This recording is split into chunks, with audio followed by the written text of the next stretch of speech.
some people who doesn't have, like those who are living perhaps in the mountains, right?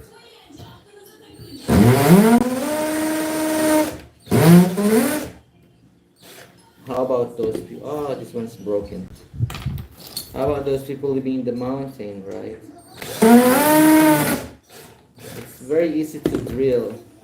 You don't have to push too much. Coffee. Bana var bir tane. Ha? Ben canlı yani. Ne canlı? I'm doing lives.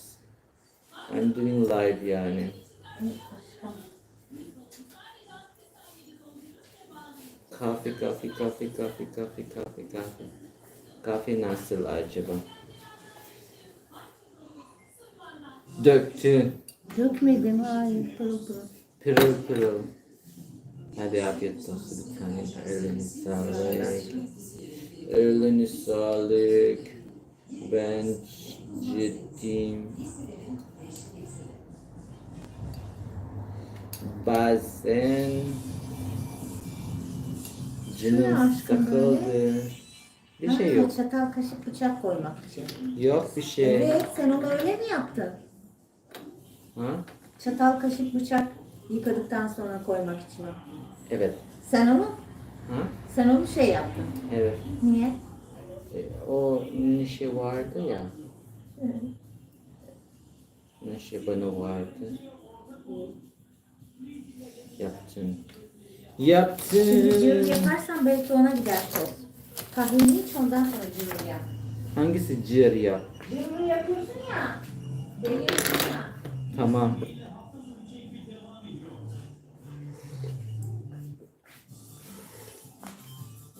Ah, kahve çok güzel.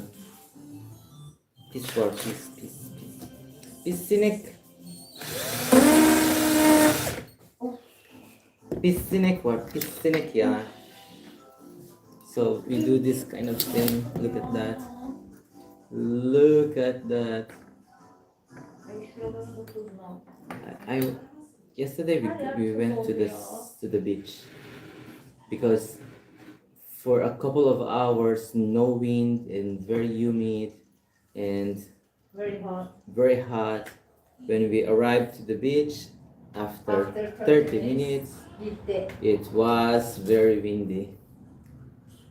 It was crazy windy yesterday.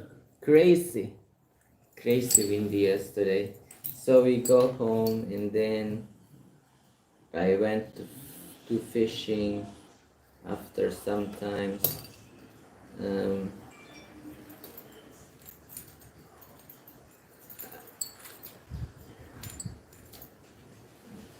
I went to do fishing and then I don't have any catch because the sea is very rough. Çok dalga. Çok dalga. Çok dalga. O kadar dalga. O dalga. Balıklar gitti. Köpek balık da var dün. Köpek balık. Türkiye'de köpek balık var yani. Köpek balık var. Ama çok büyüktü. Nasıl, güzel mi? Nasıl, iyi mi, güzel mi, yok mu? Cevap yani. Mesela cevap yani.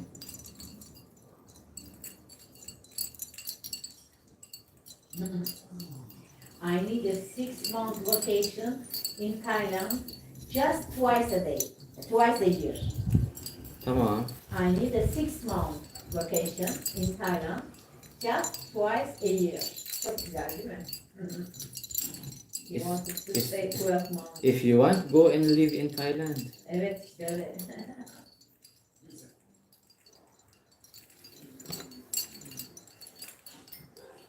Okay. We have this one. And we have the blue one. Okay. Cling, cling, cling, cling, cling, cling, cling, cling, cling, cling, cling, cling. Satıyorum ne kadar? Satıyorum 25 TL. 25 TL olur mu?